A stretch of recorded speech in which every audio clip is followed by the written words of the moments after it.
Thanks, Alex. Good morning, everyone. It's lovely to be here. And Alex phoned me about, I think, 3-4 weeks ago and said to me, what are you going to talk about? And I said to him, I actually haven't thought about what I'm going to talk about. And then I suddenly said, I'll talk about the Capitec journey in a changing environment. And I thought it was quite good to just share with you how it started, what did we do.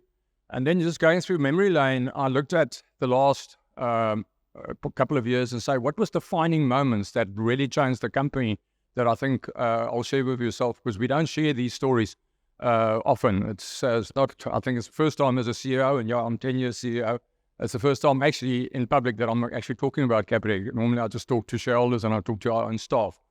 I think the interesting thing is my passion was always to be an entrepreneur. I just saw Franz there at the back. He decided, was brave enough at 27 to say to me, go and run KwaZulu-Natal. I didn't want to work for a salary. I always wanted to be an entrepreneur. And that's when Michiel phoned me and said, are you going to join us? There was very few hesitancy, and I immediately said, we're going to join. I think when we joined, interesting, of our 7 exco team members, 4 of us were coming from liquor, 2 from farmers and 2 from distill. Myself and Carl Fisher from farmers, and Rian and Michiel from distillers. And why that is important, we spend a lot of time in the liquor industry, going into shebeens, going into the township, really understanding the client base in South Africa. And when we started the bank, normally when you start, you just want to start the business. Even today, if I want to start something, I want to do it today. We really said no, and Andre du Plessis was our FD, he said, no, we need to write a business plan. And for 9 months, we sat and really wrote a business plan in detail to say, what are we going to do? What is the opportunity? And the opportunity at that stage was about 60-70% of South Africans were unbanked. Banking was very expensive, was complex, it wasn't transparent. Those days, everything was behind secured glass. And we just said, here's a massive opportunity. But it's interesting if you look at that business plan, that discipline to write your thoughts through and really say where the bank is going to be 10 years from now, 20 years from now, it creates a very big discipline. And that same business plan is actually still being executed today. If I look at the business plan itself, I think the only thing we got wrong, we said if we get to 2 million clients, we're quite happy. We're now at 22 million clients, so we couldn't do maths at that stage, but I don't think we worry too much about that. But it's interesting if you look at that business plan, we said, what is our fundamentals? And our fundamentals we defined as affordability, accessibility, personal service, and simplicity. And still today, if we sit in an exco, if we have to make a decision, we go back to those fundamentals. So those fundamentals are still driving the business every single step of the way. I think the other important thing is we said we need to differentiate. Now, how do you differentiate? I know when we bought Mercantile, I asked Carl Kumber, and I said to him, what is your differentiating factor? And he said, service. I said, what is service? Explain it to me. It's not smiling faces, etc., but what it is. We actually said, in that business plan, we actually really went to go down and said, how are we going to differentiate? And we looked at it and said, first, our people. How are we going to make certain we appoint the best? And even there, we actually went in and said, we're going to look at people with matric, certain qualifications. We did a psychometric test on those people. And it's interesting, those same psychometric tests are used today. We've started firm foundations now for people that don't know. Everyone that gets appointed in the bank actually comes to Stellenbosch, and then for 2 weeks, those 2 weeks, you get trained and you understand the DNA of the bank. We looked at the whole service model. We said we will make certain that every single client's account is open within 10 minutes. Never heard of in banking. Then we looked at our product and we said we need to make certain that our product is everyone gets exactly the same card, exactly the same fees, and exactly the same product brand. So there's no differentiation between rich and poor or anyone. Everyone gets exactly the same offer, and it's still today. It's still getting that same offer. And then we looked at our positioning. How are we going to position a bank? And the word simplicity and transparency come out. And then the simplicity and the transparency was there to make certain that, because if you do those two, you're actually really putting that client in control. We had, and still today, the moment I see an asterisk on an ad, I get in Afrikaans gatvol, because you know something that's from this date. We've got no asterisks. What you see is what you get. And that's just that simplicity and transparent philosophy we had from those days. I think other things that we said is from day one, if we go into a particular area, We want to dominate. I remember when we opened up the first branch in Belleville, we didn't open up one branch, we opened up 6 branches because we wanted to dominate Belleville.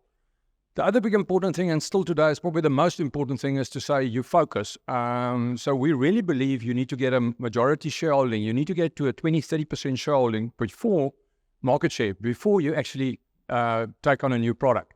So you need to have that focus to launch a product and take it on and really get market share and then move on to the new product. You see it quite a lot, like people actually go in and they actually go and do more things, and then you're unfocused. You're not really tackling the market.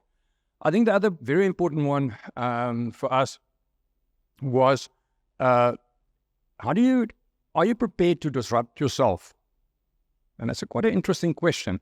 We actually, every year, every 2 years, we actually look and say, how should we disrupt ourselves? So you look from the outside in and not from the inside outside. And you need to prepare. We've just signed off the budget. In this year's budget, we've actually gave back to our client base about 800 million by saying we need to look and make certain that we are prepared to disrupt ourselves, to make certain that you build a long-term business. I think the biggest challenge for us in those early years, we said, was you need to build a brand. And if you build a brand, coming out of liquor, if you put a brandy or a whiskey into the market, it will take you 12, 13, 14 years. And we knew that's going to take us 12, 13 years to build the brand. Because remember, we had to build a brand from a micro lender to a bank and then a bank to everyone. Maybe one thing that people didn't understood right from the beginning is because everyone thought we're actually building a bank for the poor. But we actually said from the beginning, we want to bank 96, 97% of South Africans. And the people that won't bank with us is the people that want specialized services. So it was that whole journey of building the brand, and then taking the brand from a bank to from a micro lender to a bank, and then from a bank to a bank to everyone. And if you build a brand, there's only one word that comes out, and that's consistency, consistency, consistency. Because the moment you break that consistency, you break that trust. Your yes must be yes. Your service recovery must be good. Every single way that you perform, you need to make certain that it's consistent. It's interesting. Those days, myself, Rian, Carl, every single screen that went out to the branches, we signed off. There was role plays, making certain those screens is doing exactly what we wanted to do. I signed off every single training model that went out to the branches to make certain there's consistency, because you had then the quality consultants that was well trained due to firm foundations, and your systems and processes was there that you get that consistency and you can really build that brand. So consistency is a critical aspect. And I think it really, if you look at it, it was really about 2013, 2014 that people was not saying Capitec woo. People were recognizing Capitec. And interesting, at that particular stage, we already had 5 million clients in 2013. So the growth was already coming through. But that, I think, it was our biggest challenge, how to build that trust. I think the other big area for me, or big decision, was in 2014. We said we had to define 3 things. We had to go and say, what is the culture of the bank? Because if the founders goes or people goes, is that how do you make decisions without thinking? Because that is what culture is all about. So we spent a lot of time, and it took us about a half an hour to really get back to the Capitec culture, to say, what is our culture? And it's the client first, and it's a total client experience end to end. Then is your people that needs to execute, and then how do you deliver to your client needs? But you need to define that culture to make certain that everyone operates in the company on the same way. And it's interesting, we now have 16,000, 17,000 people, and that culture runs right through. And your first thing is to go with the client. We also said in 2014, I remember that we were debating, because we were starting to get to 7,000, 8,000 people working for ourselves. How do we make certain that we keep the small company culture? How do we make certain that we can make quick decisions and that we don't have committee decisions? All those things are taking big companies down. It's just going from one committee to another committee to another committee. And then we came up with the CEO principle, and where I said at that, I don't want to be the CEO. I want every single person to be the CEO of his function, his area of responsibility, his department. And it's amazing what that done. And the CEO was standing C for client, E for energy, and O for ownership. And we brought that through, because I said, if you go and look at a small business owner, he doesn't worry about the hours he works. He doesn't worry about what needs to be done. He's fixated about the client, that energy, and then that ownership to deliver on those clients' needs. And it's amazing what that CEO principle has actually done, and it's still leading ourselves where we're now much bigger, but it's still that same CEO principle. I think the other big thing that happened in 2014 is we went digital. And it's always interesting. I got a question yesterday again on media, is our digital approach and are we a digital bank? And I said to the person, if you look at our digital space, where we went onto the app and created basically banking in a pocket, we've got now 15 million people on the app. 12 million is actively using our app.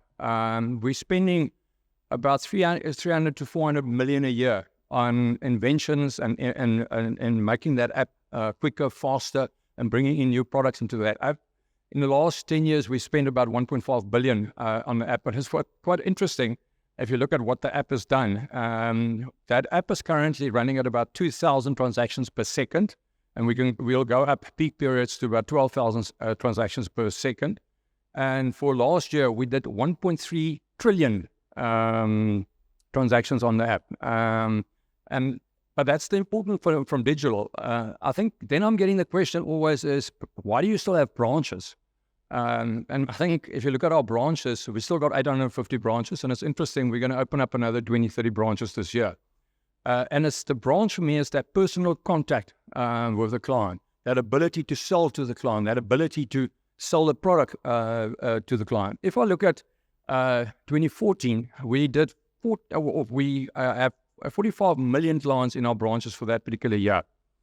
Last year, we had 90 million clients in the branch. But 45 million went to self-help. We've got a self-help device in the branch that looks exactly the same as the app that forces our clients and training our clients actually to move to the app. So he gets confident in the branch and then he moves onto his app and then he works from there. But it's still 45 million clients that came in that actually we had selling opportunities to sell our products to us. So if you look at our consultants currently, they basically don't do any transactions. They're selling products into the market. And we can see when we're launching a product, the uptake is unbelievable. And I'll share some stats with yourself. So we see the branch as a critical part of our component. It's interesting. I was in Brazil early last year looking at PIX, their post-shop payments mechanism. And we were talking about insurance. 80% of insurance is still getting sold in a branch.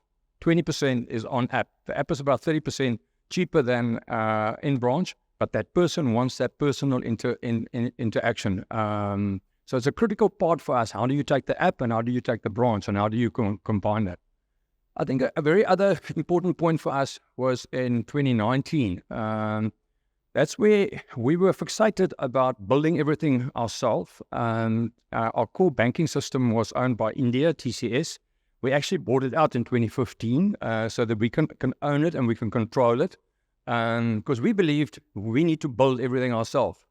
But you're starting to realize the market is moving and you need to move much quicker, you need to move much faster.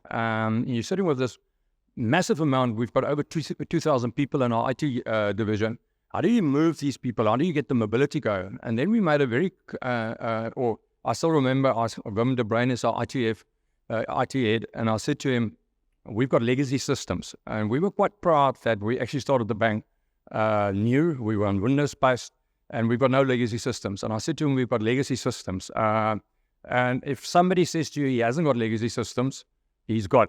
Any business has got, because it's like a car. The moment you take it out of that dealership, 6 months later, it's old. There's a new car. Systems are exactly the same. There's the whole time new things coming in. And then we said, okay, we need to actually create our whole system environment on a platform basis. So everything is basically on platforms. And if you really look at what we are now, is we are AWS, Salesforce, SAP, Microsoft company. That's your core platforms. And we've moved all our people, our IT people, from core systems to basically building products and features and making us faster going into the world. So that was a critical point, and we've seen how that has helped us now in a changing environment and a bigger demand in 2020 in those last 2 years, that we can really move and deliver on client needs. I think the other one, very interesting, was COVID. Now, you'd ask me, why was COVID an opportunity? I like what Christopher said. You need to be positive. You need to look at opportunities. If you're negative, you'll never see your opportunity. Your mindset must be looking for opportunities. In COVID, that March, we basically had to manage the company. There was credit. There was what happens to our people, to our branches, etc., etc. And I know our exco got together every single morning at 7:30 till 8, and then we decided this is what we're going to do, this is where we're going to go. In April, we said we're going to rebudget. We need to cut. We're not going to retrench any person, but we have to cut in certain things. And I still said, let's cut once, let's cut deep. And we did it. May it was finished, and we knew exactly where we were standing. And then July, we actually said as a team, this is a massive opportunity to grow. Because everyone else is thinking downscaling, everyone else is thinking COVID and the economy, etc., etc. And we actually changed our mindset to say, how do we actually go in and actually create a digital opportunity and really grow to the financial needs of the clients? I think what has happened is actually, if you look at the business now, 2019, we were actually pure retail. We actually took a decision in 2017, building the bank and building the brand. We actually took a decision in 2017 to actually take the word bank away. Now, you can imagine the debate at Exco and a strategic conference to say we're not Capitec Bank anymore, but we Capitec, which is a financial services institute. When we were in 2020 with COVID, it helped us to say, okay, how do we excel and how do we actually grow our digital side of the business? We brought in a strategic initiatives division that really focus on value-added services to our client base. And I'll just share some of it. I don't think a lot of people know that. If I look at airtime now, we control 32% of airtime that's getting bought every single day or every single month. That market share is 32% is our market share. If you look at electricity, we've got 24% of electricity is getting sold through our app and through our devices. If I look at cash send, whereby you send money to somebody else, I can send from here, I can send it to Transcribe. We control about 30% of that market, and that's all within a 2-3 year period. Vouchers, whereby we've got about 24, 25 retailers that you can actually buy a voucher from them, that retailer, for example, Pick n Pay, and I can send it to a friend, that voucher. I'll buy a 200 rand voucher, and I'll send it to that person, and he can redeem it at Pick n Pay. Let's say it's a 200 rand voucher, you only spend 50, then immediately you get a 150 rand voucher. So what is happening now, people are sending vouchers for each other, and we're talking now about 10 million vouchers per month that's getting sold out to the people. And you've got the Capitec Flexi voucher that actually covers all 25% of those retailers. So if you want to send somebody, you can send him a Capitec Flexi, and then you cover all 25 retailers, and he can redeem it wherever. I think the other very big one for us was Capitec Pay. Now, if you look at what happened was when you bought stuff on Takealot online, you were exposed to screen scraping. So you had to enter your bank account details. You need to give consent, and they will actually go into your bank account and then go and fetch that money, which is what we call screen scraping. And there was quite a lot of fraud taking place on that. And our people come together and say, we need to create a solution that you automatically go straight to, you click on Capitec Pay, and then it clicks and it takes it immediately away from your bank account. That was developed within about 6-7 months. And Capitec Pay is now doing about close to 20 million transactions per month, where people are just much more secure. You've taken the whole screen scraping away, and you just double click and you take it from there. And then Capitec Connect, I don't think everyone, I need to elaborate, but we really are looking at the mobile space to say, why is your data expired? Why is data so expensive? And how do you do things differently? So the whole Capitec Connect is that whole drive on telecommunication to make certain we can look at disrupting it. But what for us is very critical is the data play, because I can now see the data and I can use the data in scoring you better and adding value to yourself. Now, people ask myself, how do you use data? It's very easy. If you phone 5 good friends, I know, and I can score them, and I'll give you a good score. If you phone 5 criminals, you're in trouble. So it's quite easy to actually score it on that particular basis. But that's our strategic initiatives, and it's quite interesting.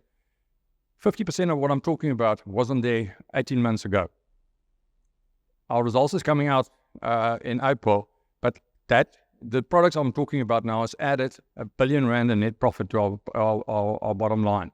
And what it does is, it's the power of the 850 branches, it's the power of 22 million clients. On Insure, I think everyone knows that we've got our own insurance license, and we're busy with systems, and we're actually taking, we had a partnership of 70-30 with Sanlam, and we're taking that across. So that must need to be completed by November. And then we really want to go into the insurance space, because again, the simplicity, the transparency for us is quite important. I don't understand. I live about 3-4 kilometers from the Capitec office. I've got secured parking with alarm system in our house. I drive 3-4 guys. Then I park at Capitec, where I've also got security. Why must I pay the same as somebody else that's driving 15,000 cars a month? It doesn't make sense. You must be able to use data and look at it differently and see how can you create value for your clients. So I'm quite excited about the insurance roadmap. Interesting, we're selling now 4 policies every second through our branch network. So it gives you a bit of a perspective of the size and what's happening in that particular space. And then everyone knows we've bought Mercantile. We took the keys in December 19. Didn't realize we're going to fight COVID for the first year, 2 years. But we've rebuilt basically all systems, front end, etc. We've just launched it on a very low key the 1st of March because we are still worried about, can we handle the scale, can we handle the volumes. But what we've done is, again, to the philosophy of one product, one pricing. The pricing of business banking is exactly the same as retail. So you pay R1 a transaction, R3 a debit order. The only difference is in your monthly fee, it's R50 versus R7.50. And that's so interesting thing for me about banking is there's no difference between a bank transactions and an individual transaction, and why are there different fees? So we've broke that mold and make the pricing the same. We've got a service model with about now close to 150 relationship suites that can put you in touch with a banker 24 by 24. And because I hate what I call the windshield model, I drive from here to Stellenbosch. I see somebody in Stellenbosch. From here to Stellenbosch will take me an hour. I do nothing as a salesperson. I see a client for an hour and then I'll drive back. I was away for 3 hours, but I was productive for 1 hour. You can do exactly that with technology and put the banker in touch with the client, either with Teams or with WhatsApp or with telephone, and make certain you give that service across to the banking people. So that's what we're busy on the banking side. I know I wasn't here yesterday, but I can pick up in the talking to people. Everyone is worried about where South Africa go and where we going. I can just say to you, if I look at it, for us, there's a massive opportunity in South Africa. If you look at business banking, if I look at the small and medium-sized businesses, making certain that they get the necessary service, credit models, etc. But the one that excites me, and I know Gigi is going to talk later this afternoon, and we've worked quite a lot with himself, is what we are focusing on is what we call the emerging market or the township market. And that opportunity is exactly the same as the opportunity that there is when we started the retail bank 22 years ago, where 60% of people were not banked. I spent quite a lot of my time in townships. It's incredible, the businesses that's taking place there. I can tell you many stories, and I know Gigi will tell you stories about people selling fed cooker at R1 a fed cook and doing 100 fed cooker per day. Now you can work it out per month what it comes to. But there's a massive potential in the emerging market or in the township market, in the informal market, to unlock the potential in South Africa, because government is struggling doing it. And if we really want to be successful, is we need to create the opportunities for entrepreneurs to actually grow and develop. So the whole plan there is to make certain that we move the people away from cash. Cash is dominant in the townships, it's about 80%. How do you, in the payment space, how do you take those people and make payments affordable so that we can get the data. And the moment we've got the data, then within a 6 months period, we can score the person, and on cash flow, we'll be able to provide the person credit and actually grow his business, and he can employ more people and he can grow. There's many businesses that we believe if we can focus on that, will give us a lot of opportunities in South Africa. So that's where our focus is. It's not an easy one because to unlock that potential is going to be tough. But we've done it in the retail space. We believe we can do it in the business banking space. And that's the opportunity. That makes me awake at night, to look at those opportunities and to say, here's a lot of things to do. And I think everyone has seen in this week, we've acquired an online lending business where we had a 40% market share. We've got now 100% market share. We're operating in Mexico, Spain, Czech, Latvia, Poland. And if we create a digital bank, and I bring everything together in an ecosystem that I've just been talking about, then we can take Capitec international. Thank you very much.